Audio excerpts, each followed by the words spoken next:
भक्तजनपालं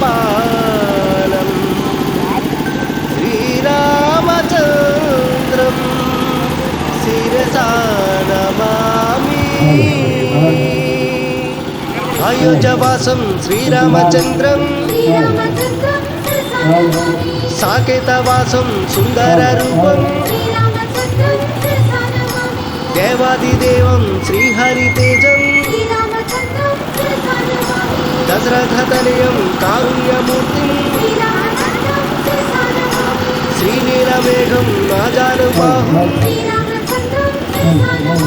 सीतारमणं सीताहरणं कोदण्डपाणिं कोमलहृदयं शान्ताकारं साधुरक्षरं